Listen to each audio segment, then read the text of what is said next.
कधी कधी ये रे पावसा अशी कविता आपण म्हणतो. कधी कधी जेव्हा तुम्ही क्रिकेटच्या संदर्भात बोलत असता तेव्हा जा रे पावसा अशी कविता म्हणायची वेळ येते. खरोखर तुम्हाला सांगतो, भारत विरुद्ध दक्षिण आफ्रिका टेस्ट मॅच म्हणलं की सगळ्या जगाचं लक्ष लागून राहिलेलं आहे. कारण जसं भारत विरुद्ध ऑस्ट्रेलिया, भारत विरुद्ध इंग्लंड ह्याला महत्त्व आहे, तसंच भारत विरुद्ध दक्षिण आफ्रिका या कसोटी सिरीजला सुद्धा एक वेगळं महत्त्व आहे. त्याचं कारण तुम्हाला सांगतो. भल्या भल्या भारतीय संघांना दक्षिण आफ्रिकेत येऊन कसोटी मालिका जिंकता आलेली नाही आहेत आणि तेच आव्हान रोहित शर्माच्या संघाला खुणावतं आहे. परंतु या सगळ्यावरती थोडंसं पावसाचं सावट आहे. कारण सामन्याच्या पहिल्या दिवशी भरपूर पावसाची शक्यता आहे, सामन्याच्या दुसऱ्या दिवशी थोडी पावसाची शक्यता आहे, तिसऱ्या दिवशीपासून मात्र हवामान क्लिअर व्हायची शक्यता आहे असं बोललं जातं आहे. त्यामुळे दक्षिण आफ्रिकेत येऊन क्रिकेट बघण्याचं, क्रिकेट कव्हर करण्याचा जो एक उत्साह होता त्याच्यावरती या पावसाने नक्कीच थोडंसं पाणी फिरवलं. आणि त्यातनंही आहे काय, आत्ता इथं ख्रिसमस चालू आहे, मस्तपैकी सुट्ट्या चालू आहेत. क्रिकेटप्रेमींना भारत विरुद्ध दक्षिण आफ्रिका सिरीज बघायची उत्साह आहे आणि त्या उत्साहावर हा पाऊस जो आहे तो पाणी फिरवतो आहे असं दुर्दैवाने मला सांगायला लागतं आहे. तरीही प्रिव्ह्यूचं महत्त्व माझ्या दृष्टीने कमी होत नाही. त्याचं कारण असं आहे, दरवेळेला जेव्हा आपण प्रिव्ह्यू करत असतो तेव्हा बोललं जातं की समोरच्या संघाची बॉलिंग विरुद्ध भारतीय संघाची बॅटिंग असं हे द्वंद्व रंगणार आहे. या सिरीजमध्ये सुद्धा वेगळं नसणार आहे. दक्षिण आफ्रिकेमध्ये ज्या दोन ग्राउंडवरती मॅचेस होणार आहे त्याच्यातलं पहिलं ग्राउंड आहे सुपर स्पोर्ट्स पार्क सेंच्युरियन. ह्या मैदानावरती बॉलला बाउन्सही मिळतो, बॉल स्विंगही होतो आणि त्याचबरोबर दुसऱ्या तिसऱ्या दिवशी मैदानाच्या खेळपट्टीवरती थोडे क्रॅक्स ओपन होतात आणि त्यामुळे जो बाउन्स आहे तो वर खाली व्हायला लागतो. त्यामुळे या मैदानावरती बॅट्समनना भरपूर आव्हान असतं कशी बॅटिंग करायची, धावा कशा जमा करायच्यात. रोहित शर्माचं मात्र याच्या बाबतीतलं थोडंसं वेगळं म्हणणं आहे. तो काय म्हणतोय आपण पटकन ऐकूया. इतना क्रिकेट आप यहाँ खेले हो एज अ बैटर, लोग तो बोलते हैं कि बहुत यहाँ से मूवमेंट होता है, बाउंस होता है, लेकिन एट द सेम टाइम यहाँ रन्स भी आते हैं. अच्छे शॉट को आपको वो एक फ़ायदा भी होता है. तो एज अ बैटर वो भी एक इंकरेजमेंट होती है यहाँ खेलने की. बिल्कुल बिल्कुल. देखिए, जब भी आप ऐसे ग्राउंड पे खेलते हो, ऐसे पिचेस पे खेलते हो जहाँ पे थोड़ा बाउंस है, सीम है, बैट्समैनों को अगर आप पूछोगे तो उनको जहाँ पे बॉल बैट पर आता है वो ज़्यादा पसंद है. When you compare to other conditions where the ball doesn't really come, scoring थोड़ा सा डिफ़िकल्ट हो जाता है.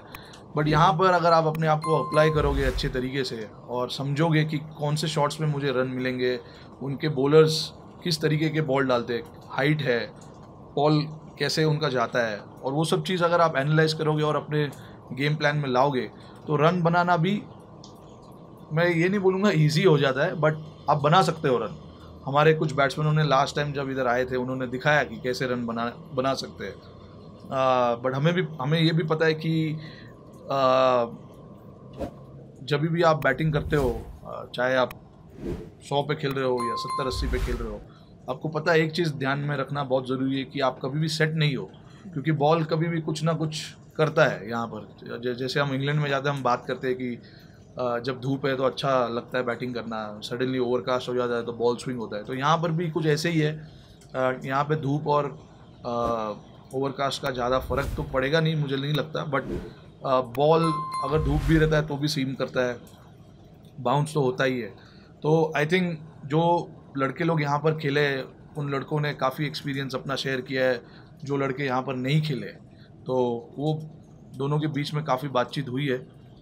अभी बस ग्राउंड पर जाके बैटिंग करना है, खेलना है, अपने गेम प्लान को समझना है, अपने बैटिंग को समझना है कि आपकी क्या स्ट्रेंथ है. आपकी जो स्ट्रेंथ है आप उसको अप्लाई करो अपने बैटिंग में और रन बनाने की कोशिश करो. Because if you just look to survive here, it is थोड़ा सा डिफ़िकल्ट हो जाता है. आपको रन बनाने के लिए देखना चाहिए हमेशा. जहाँ पर भी लूज़ बॉल मिले आप शॉट खेल लो वैसे.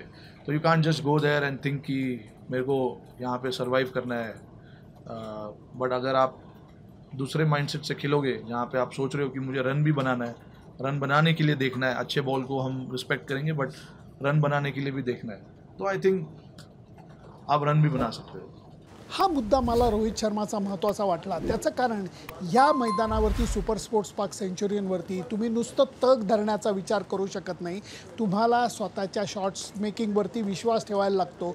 समोरच्या संघाच्या बॉलर्सच्या मनामध्ये शंका निर्माण करायला लागते. तरच तुम्हाला बॅटिंग करता येते, तरच तुम्हाला धावा जमा करता येतात. दक्षिण आफ्रिकेची जी साईड आहे, जो संघ आहे, तो संघ कसा आहे याच्याकडे आपण लक्ष दिलं पाहिजे. त्याचं कारण एकीकडे डीन एल्गर, जो चेतेश्वर पुजाराचा मी गमतीने म्हणेन जत्रेत हरवलेला चुलत भाऊ आहे. चिवट आणि चिकट बॅट्समन आहे. त्याच्या खेळण्याची पद्धत थोडी वेगळी आहे, परंतु विकेटवरती उभं राहणं आणि टेस्टमध्ये रन्स करणं हे या फलंदाजाला बरोबर माहिती आहे. त्याचबरोबर एडन मार्करम हा एक अत्यंत चांगला बॅट्समन आहे, जो सध्या तुफान फॉर्ममध्ये सुद्धा आहे. त्यामुळे त्याच्याकडे आणि त्याचबरोबर जो गेल्या काही कसोटी सामन्यामध्ये खूप छाप पाडून गेला आहे, तो पीटरसन नावाचा बॅट्समन. हे 3 बॅट्समन माझ्या मते दक्षिण आफ्रिकेचे महत्त्वाचे आहेत. त्याच्यानंतर त्यांचे ऑलराऊंडर चालू होतात. मग त्यांचा विकेटकीपर असू देत, मार्को जेन्सनसारखा बॉलर असू देत, मोल्डरसारखा खराखुरा ऑलराऊंडर असू देत. याच्यामुळे या संघाची ताकद हळूहळू वाढत जाते. त्या संघाची खरी डंख मारायची ताकद कुठे आहे, तर ती त्यांच्या फास्ट बॉलिंगमध्ये आहे. कारण एकीकडे कंगिसो रबाडासारखा वर्ल्ड क्लास बॉलर आहे, मार्को जेन्सनसारखा बॉलर आहे, कोटझीसारखा बॉलर आहे आणि या सगळ्या बॉलिंग अटॅकमुळे त्यांची बॉलिंग ही तगडी होते आणि लुंगी एनगिडीला सुद्धा विसरता येत नाही. त्यामुळे दक्षिण आफ्रिकेचा कॅप्टन टेम्बा बवुमा कदाचित ऑल पेस अटॅकनी या मैदानावरती उतरायची शक्यता आहे. कारण पहिले 2 दिवस या मैदानावरती खेळ झाला तरी 18 डिग्री अशी थंडी असायची शक्यता आहे. त्यामुळे कदाचित केशव महाराजला संघामध्ये जागा मिळणार नाही. भारतीय संघाची जर का गोष्ट करायची झाली तर या वातावरणामध्ये मोहम्मद शमी नाही, हे खरंच खूप वाईट लक्षण आहे. मोहम्मद शमी तुफान फॉर्ममध्ये होता. वर्ल्ड कपला आपण त्याला काय बॉलिंग करताना पाहिलं आपण विसरूच शकत नाही. आणि त्याच्या उलट जो जसप्रीत बुमराह आहे, मोहम्मद सिराज आहे, या दोघांवरची जबाबदारी वाढते. तिसरा फास्ट बॉलर म्हणून मला वाटतं प्रसिद्ध कृष्णाला संधी मिळेल. कारण हा उंचापुरा बॉलर आहे, डेक हिट करतो, स्विंग करतो आणि त्याचबरोबर बाउन्सही मिळवतो. हे सगळं जरी लक्षात घेतलं तरी ॲलन डोनाल्ड, जो इथला महान माजी फास्ट बॉलर आहे, त्याच्या मते 4.5 ते 6 मीटरवरतीच्या टप्प्यामध्ये तुम्ही जर का बॉलिंग केली तरच तुम्हाला इथं यश मिळू शकतं. बॉल पुढे टाकला तरी तुम्हाला फटके पडतात. बॉल जर का आधी टाकला तर तो स्टंपावरनं जातो, मग तुम्हाला विकेट मिळू शकत नाही, LBW मिळू शकत नाही. हा मुद्दा ॲलन डोनाल्डने बोलून दाखवलेला आहे. भारतीय संघाच्या बाबतीत एकच यशाचा मार्ग आहे, ते म्हणजे पहिल्या इनिंगमध्ये धावा करायची हिंमत ठेवणं. हे खरंच खूप मोठं आव्हान आहे. कारण एकीकडे आपण रबाडा, एनगिडी, कोटझी, मार्को जेन्सन अशा बॉलिंग अटॅकचा विचार करतोय, सेंच्युरियनच्या विकेटचा आपण विचार करतोय. या आव्हानामध्ये खरी ताकद तेव्हाच निर्माण होईल जेव्हा भारतीय बॅट्समन समोरच्या बॉलर्सवरती थोडंसं का होईना आक्रमण करतील. आत्ताच्या घडीला जे भारतीय बॅट्समन आहेत ते कुणीच चेतेश्वर पुजारासारखे एकदम थांबून खेळणारे नाही आहेत. त्यामुळे आक्रमण हे केलं जाणार, फटकेबाजी ही केली जाणार. त्यामुळे ह्या लढतीमध्ये एक वेगळ्या प्रकारचं आव्हान दिसतं, एक वेगळ्या प्रकारचा उत्साह आम्हाला दिसतो आहे. आत्ताच्या घडीला तरी दक्षिण आफ्रिकेन संघाचं पारडं किंचित जड वाटतं, कारण मायदेशामध्ये त्यांना भल्या भल्या संघांना पराभूत करणं कोणाला जमलेलं नाही आहे.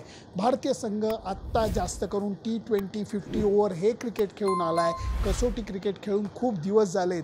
परदेशातलं कसोटी क्रिकेट खेळून अजून खूप दिवस झालेले आहेत.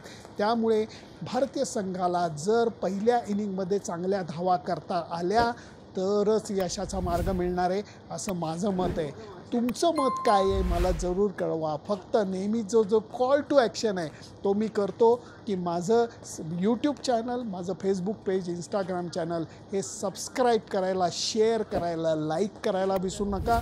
त्याचं कारण ही जी सिरीज आहे ती भले 2च कसोटीची आहे, पण म्हणून याच्यातली मजा कमी होत नाही. फक्त पावसाचं जर का व्यत्यय आला नाही, टेस्ट सिरीज जर का रंगली तर बहार येणार आहे. तुमचं मत काय आहे मला जरूर कळवा, कारण तुमच्या मताचं मला मोल आहे.